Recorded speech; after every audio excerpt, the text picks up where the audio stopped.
Hi Aquarius! Welcome pa sa ating channel. Ito ang inyong daily gabay tarot reading for March 28, 2025. Please be reminded kung naka-resonate kayo, comment down. Kung hindi ka naka-resonate, ibigay niyo po sa iba kasi channel reading po ito. This is for you Aquarius ngayong March 28, 2025.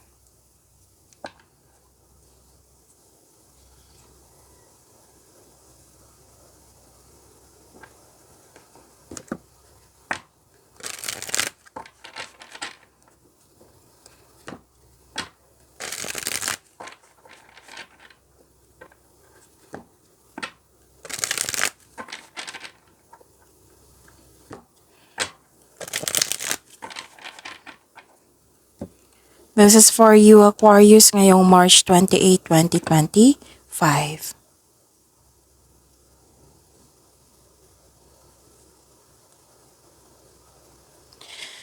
Maraming salamat po sa inyong patuloy na suporta at maraming salamat din po sa mga hindi nag-skip ng ads. Gamitin ang reading na ito bilang gabay lamang sa mga hindi pa nag-subscribe. Subscribe na po kayo at click bell notification para malaman nyo na may bago tayong video. Para sa mga gustong magpa-reading po, may lumabas dyan sa screen nyo ngayon. Panoorin nyo po at sundin ang instruction.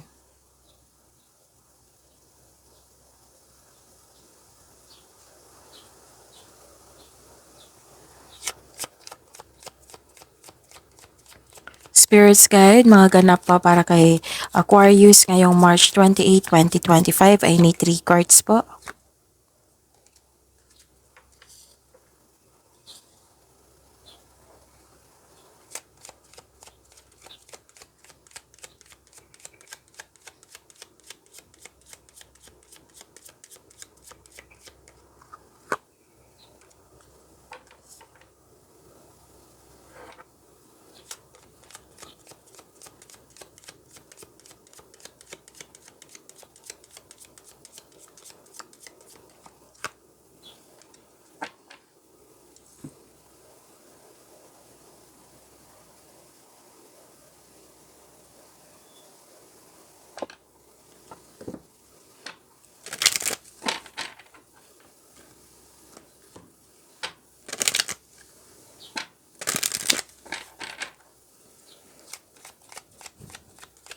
Spirits Guide, mga mensahe pa para kay Aquarius ngayong March 28, 2025. I need 2 cards po.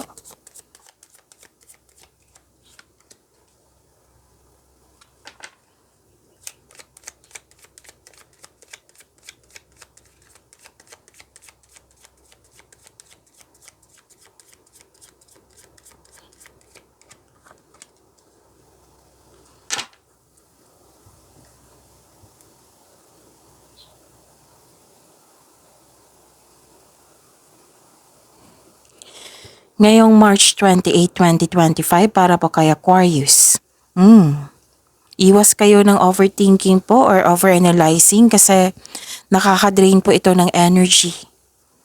May nakita ko ditong anxiety or stress, pwedeng doubt or hesitation, naguguluhan, pwedeng nabibigatan. So stop overthinking. Kung pwede, bigyan nyo ng solusyon yung paulit-ulit na iniisip na problema. Kung hindi pa kaya, then change the channel. Magkaroon ng time for reflection or mindfulness cues. Yan. Makatulong yan sa pag-stop ng overthinking po, Aquarius. Para after nito, pag nakawala ka na, makagawa ka na ng solusyon. Kasi hindi ka makagawa ng solusyon pag overthinking eh. Nag-overthink kayo. Okay, Aquarius? Tapos may wow, ang ganda. Bakit? May prosperity at harvest akong nakikita dito. Aquarius, claim nyo po. May nakita ko ditong grupo ng tao nag-uusap po regarding po sa property. May nag-uusap din po dito regarding sa domestic matters. Pwede din nagpaplano kayong magbakasyon or mag-staycation sa bahay. Pwedeng anong tawag dito? Pwedeng nag-rest day na kayo ngayon, nag-staycation na kayo sa bahay kasi you felt calm, relaxed, and security pag nasa bahay po kayo. And yun, May nakita ko harvest time dito, pwedeng literal na harvest. Pwede din na yung product mo naging fast moving na. Pwedeng sweldo nyo ngayon or binayaran ka sa binigay mong binayaran ka sa binigay mong serbisyo. O, basta harvest po. So, claim nyo ha, may prosperity pa. Ang ganda, Aquarius. At may naalala kayo na loss of connection sa isang tao. Mag-ingat lang po sa matutulis na bagay, baka kayo'y masugatan po, okay?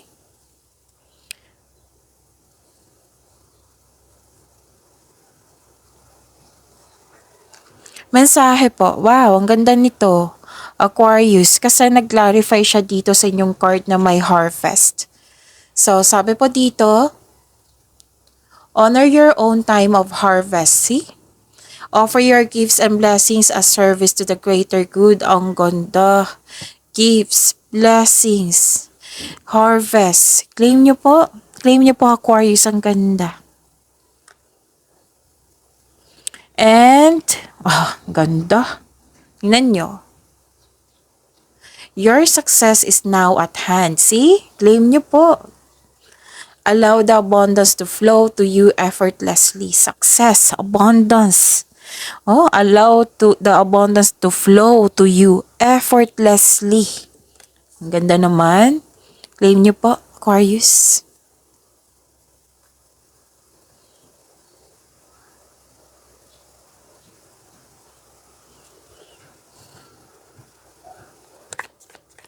Spirits Guide, ano po yung energy ni Aquarius ngayong March 28, 2025? I need 2 cards po.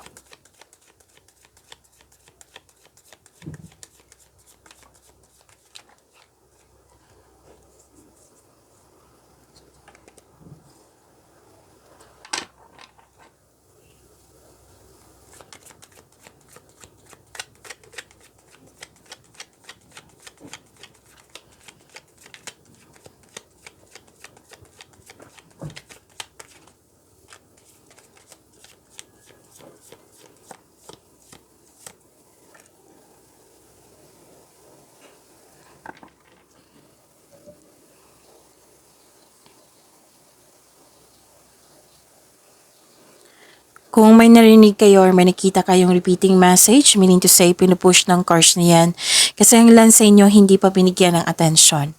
Na kung maaari din po, bigyan nyo po na solusyon at aksyon. Let's say, nanood kayo kahapon, March 27, 2025. Tapos may naulit na naman ngayon. Oo, yan yung ibig sabihin na repeating message. Pwede din dito, repeating message, sasabihin ko din yan. Bigyan nyo po ng attention yan kasi pinupush ng cards nyo yan ng inyong intuition. At kung pwede, bigyan nyo po ng solusyon at aksyon.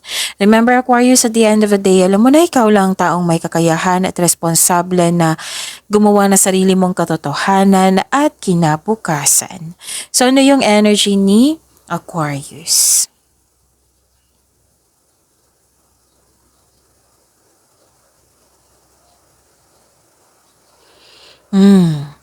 Nakita ko dito, nagkaroon ng inspiration. And please know that magiging busy ka ngayon. Pwedeng busy sa kakaisip, busy sa mga ginagawa. Na may nakita ko dito ang initiation, nag-initiate ka. So prepare yourself na magiging busy kayo ngayon. And this is also a new beginning. Isang importanteng simulain, pagsasapalaran, pagpaplano, may darating po na pagbubunga. So this is the clarification of your two cards here na may pagbubunga at mag-harvest kayo. Tapos mas nang dahil sa pag-harvest nito, itong abundance nito, pagbubunga, kasi may abundance na dito eh.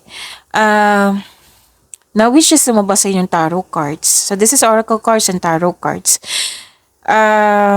Mas magbibigay itong mga pangyayaring harvest, abundance, success. Ito yung magbibigay sa iyo ng inspirasyon na mas galingan mo pa, na mas maging masipag ka. So may bago dito, pwedeng may bago kayong project. may bagong pagsisimula. Pwedeng pagsisimula ng koneksyon sa isang tao, pagsisimula ng trabaho, pagsisimula ng relasyon, pagsisimula ng negosyo. Basta may pagsisimula po dito. Pwede din paglalakbay kasi may nakita kong ano tawag dito? Paglalakbay. And this card asks you na to stay open sa mga signs na bigay ni universe and take action when they appear. So may chance kayong maglakbay sa malayong lugar ha. Oo. Tapos, yes, pwede din mag-abroad ito. Pwede din yung maglalakbay kayo sa malayong lugar. So ito na yung oras na kikilos ka na para isagawa yung matagal mo ng plano or proyekto. Actually, ano ka dito excited ka. Kasi mas naging inspired ka. Kasi may chances na binigay sa'yo para pagyamanin yung sarili mo, pagyamanin yung career and money mo, pagyamanin yung love life mo.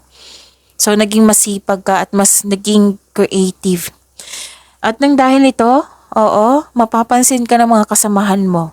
Aba, ang sipag ni Aquarius ngayon na ang galing mo kasi natapos na mo ng maaga or maganda yung natapos mong proyekto. Example po yan. Basta may nakapansin na-recognize ka.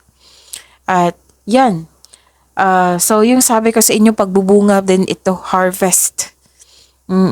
Harvest ng dahil sa inyong sipag at tiyaga.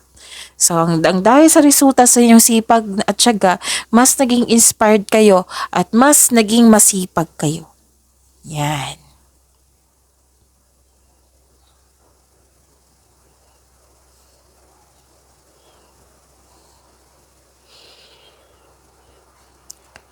Mag-ingat lang kayo, umiwas na lang kayo. Kasi ayokong masira yung mood nyo ngayon Oo, kasi ang ganda, mas naging masipag kayo. Umiwas na lang kayo sa taong walang magandang intention sa'yo. Kasi may nakita po ako ditong dictator, inhumane, controlling, cold, ruthless.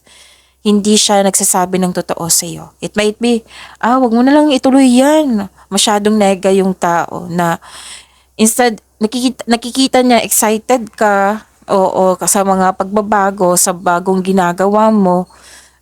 May isang dictator dyan or controlling person na pwedeng judger din siya na maaaring magkapagbigay sa iyo ng disappointment. So, umiwas na lang po kayo sa kanya kung pwede po. Okay?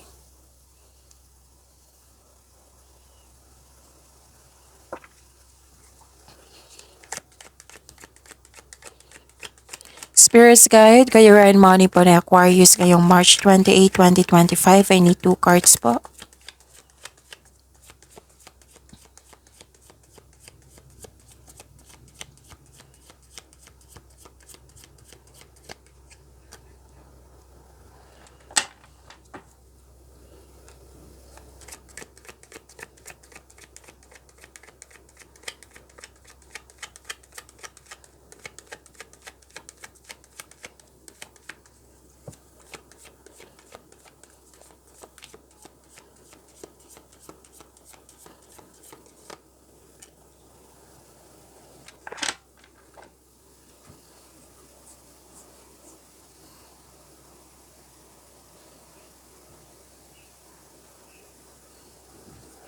Sa inyong career and money po, persistence and self-reliance. Nakikita ko po dito. Nagkaranas ka ng struggle sa trabaho or negosyo mo ngayon, pero huwag kayong mag-alala kasi ang sabi ng card nyo po dito, temporary lang po ito. Huwag po daw kayong sumuko. Oras na para gawin ang huling hakbang tungo sa pagtatapos ng iyong proyekto or pagtatapos na pang matagalang pagsusumikap. So may posibleng may atake sa iyo bagamat ikaw ay handa. Posible rin na may hamong parating kagaya ng delay or di kaya naman na disappointment or pagkakasakit or na-stress kayo. Kasi may nakita ko ditong mataas ang ego. So, kailangan ng mahabang pasensya. Yung sabi ko sa inyo kanina na kailangan nyong umiwas sa kanya, baka isang tao to. Oo. So, kung pwede po, na ingatan nyo po yung, lalo protektahan nyo yung emotion nyo. Baka sa mga sinasabi niya, gagawin niya. 'Di ba? Dictator, judger. So, mataas ang ego, ma-pride, mahirap yan. Kung pwede, umiwas na lang po. Focus na lang kayo sa inyong gawain na kailangan matapos. Career and money niyo po ito ha, Aquarius. And move forward, tapusin mo yung mga nag-aantay na gawain. So focus kayo sa inyong mga gawain. Huwag kayo magpatalo sa mga ginagawa or sinasabi ng taong ito na alam naman natin na hindi maganda ang kanyang intensyon. Baka may nangyari dyan na hindi mo nagustuhan tapos may tatapusin kang trabaho. Tapusin mo yung trabaho mo. Okay? So, habaan ng pasensya. Yan yung kailangan ngayon. Habaan ng pasensya. So, nakaramdam ka ng pagod pero wag talaga susuko. Kung may problema ito sa isang tao, pwede din kausapin mo yung tao. Pero ang hirap nito, kasi yung pag-uugali is mataas si ego. Pero try mo isabihin mo. Baka masink in niya na sa mind niya na, o nga no, naging mahigpit ako kay Aquarius or hindi maganda yung sinabi at ginawa ko sa kanya. Baka ma-realize niya, wag mo lang pilitin. Baka kung pipilitin mo tapos hindi pala maganda yung response niya na, nako, mahirapan, maapektuhan kayo. Kasi nakikita ko dito, ma-hurt ka sa kanya mga ginagawa or sa mga sinasabi. So, why not? Mag-focus na lang kayo sa inyong gawain. Mas may na-achieve pa kayo ngayon. Naging productive pa kayo, 'di ba? Piliin nyo yung sarili nyo.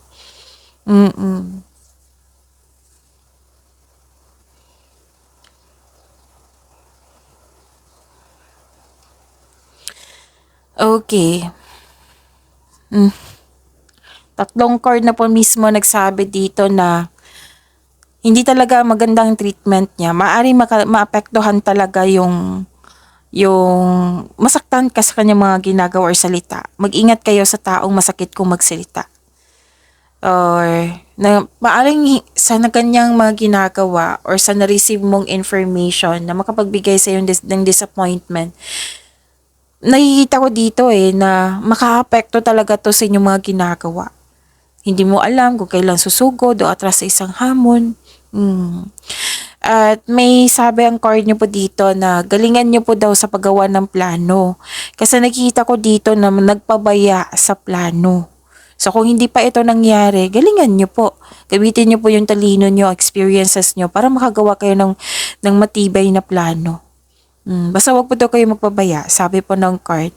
At be confident kasi nakita ko talaga dito na apektuhan kayo. Kakulangan ng tapang, mas nanaig yung weakness. Kasi nga, may dito, paranoid, insecure, in denial, kulang sa pasensya. Yan yung mga problema mo. So yun ha, focus kayo sa inyong gawain. Kailangan matapos yan para maging productive kayo.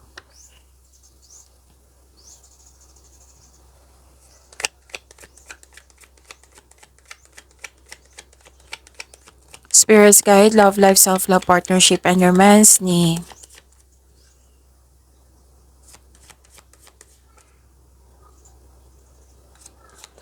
Aquarius ngayong March 28, 2025. I need 2 cards po.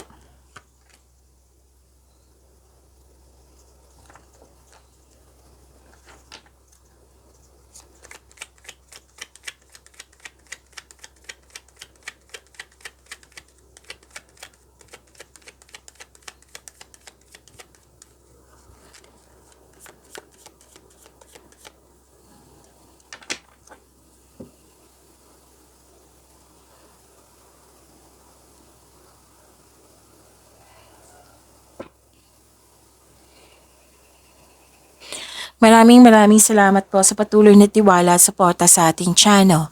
At maraming salamat din po sa mga hindi nag-skip ng ads. May sinungaling po dito, Aquarius. May nagsinungaling sa inyo. May nagsisinungaling, may lihim. Para sa mga may relasyon, isa sa inyo may lihim or nagsisinungaling. So this card asks you na ngayon ang oras upang maging tapat at bukas at makipag-usap ng malinaw sa loob ng inyong relasyon. Para sa mga single, Maaring may tao na hindi tapat sa iyo pero patuloy ka pa rin sinusuyo. So, this is alarming ha. Mag-ingat kayo.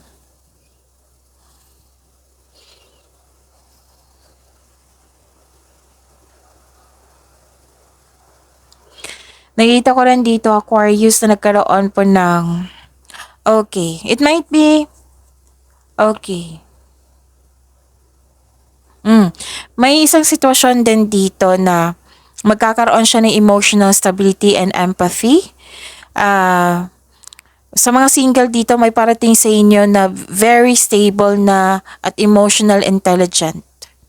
Guarded din ito, oo. Pero once makuha mo yung loob mo niya, magkakaroon siya ng wonderful potential for deep love. Okay. Sa mga may relasyon dito sa buhay mag-asawa, kasi nag-iisip pwedeng ikaw or pwedeng siya, nag-iisip ito like for example, ano ba to si Aquarius? Puro na lang trabaho, wala nang panahon. May malasakit pa ba ito sa akin? Sa aming relasyon? Supportive ba ito sa akin or sa aming relasyon? May question na. It might be hindi pa ito sinabi sa iyo or sasabihin pa niya. So, pagyamanin niyo po yung blessings na binigay sa inyo, Aquarius. See you tomorrow. Please like, subscribe, and click the button for notification para updated po kayo sa daily tarot reading natin. Maraming salamat po.